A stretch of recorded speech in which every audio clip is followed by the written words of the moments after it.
แต่ก่อนเสือและแมวเป็นเสี่ยวหักเสี่ยวแพงกันเพราะเขาทั้งสองล้วนแต่แม่นสัตว์กินสีลคือกันต่างแต่เสือมีหูพาใหญ่กว่าแมวแต่แมวพัดเป็นสัตว์ที่มีวิชาอาคมและมีพิกไวหลายกว่าเสือ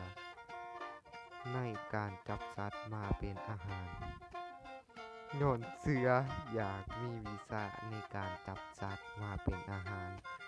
จึงได้อ้อนวอนนำแมวว่าแมวเอ้ยเฮาเป็นเพื่อนกันมาโกดนแล้วทุกมื้อนี้เฮาอาศัยกินนำแต่เจ้าถ้าเฮารู้วิธีจับสัตว์เฮาจะไปเสาะหาอาหารที่แซ่บกว่านี้มาสู่เจ้ากินแมวตอบว่าแม่นแล้วเฮาเป็นสัตว์ที่มีกำลังน้อย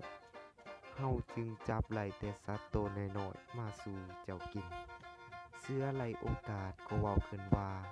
คันซั้นเจ้าสอนวิธีจับสัตว์ให้เฮาไล่บ่แมวตอบว่าได้แต่เจ้าต้องสัญญานำเฮาแมววางขอบสัญญากับเสือว่าสัตว์ทุกชนิดที่เจ้าจับได้ต้องให้เฮากินหัวเสือเห็นดีตามสัญญาจากนั้นแมวก็เริ่มสอนวิชาต่างๆให้เสือเช่นเต้นโลดแดนและวิธีจับสัตว์เมื่อเรียนจบแล้วเสือก็เริ่มปฏิบัติตัวจริงเห็นได้ว่ารับผลแต่แมวบ่สอนวิชาหนึ่งให้เสือนั่นก็คือวิชาขึ้นต้นไม้ภายหลังที่เรียนจบแล้วแมวจึงถามเสือว่าอาหารที่เจ้ามักสุดแม่นหยังเสือตอบว่าอาหารที่เฮามักกว่าหมู่แม่นศีลคนถ้าเรียนจบแล้วเฮาจะไปกิน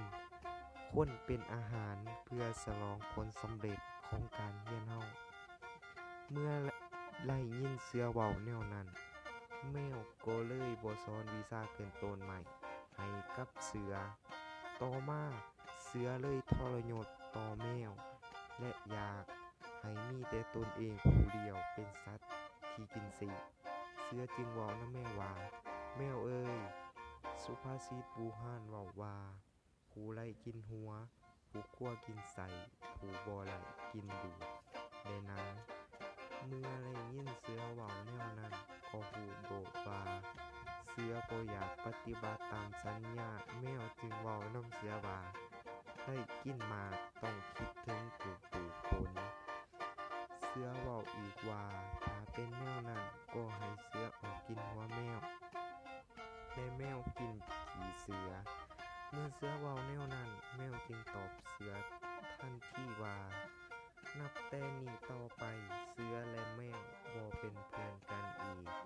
เสือให้อยู่เฝ้าป่าแมวจะอยู่บ้านนำคนได้ยินแมวเว้าแนวนั้นเสือก็คิดออกโลดว่าการจะจับคนมากินเป็นอาหารนั้นบ่ได้แล้วย้อนแมวจะไปบอกให้คนรู้ก่อนว่าเสือจะกินศีลคนเป็นอาหารเสือจึงฟ้าวโลดไปใส่แมวทันทีแต่แมวผู้ฉลาดว่องไว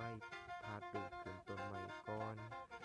เมื่อเป็นแนวนั้นเสือก็ให้ขึ้นทันทีว่ากูบ่ได้กินหัวแมวกูบ่ยอมเด็ดขาดถ้ายังมีแมวอยู่แมวตอบเสือว่าบ่ว่าแต่หัว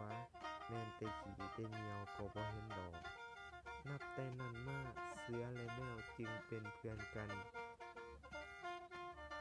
จึงบ่เป็นเพื่อนกันอีกจนถึงเท่าทุกวันนี้นิทานเรื่องนี้ได้สอนให้พวกเรารู้ว่าบ่ควรเลี้ยงดูและสิสอนคนที่มีจิตใจโดดเดี่ยวจะเป็นอันตรายแก่ตนเอง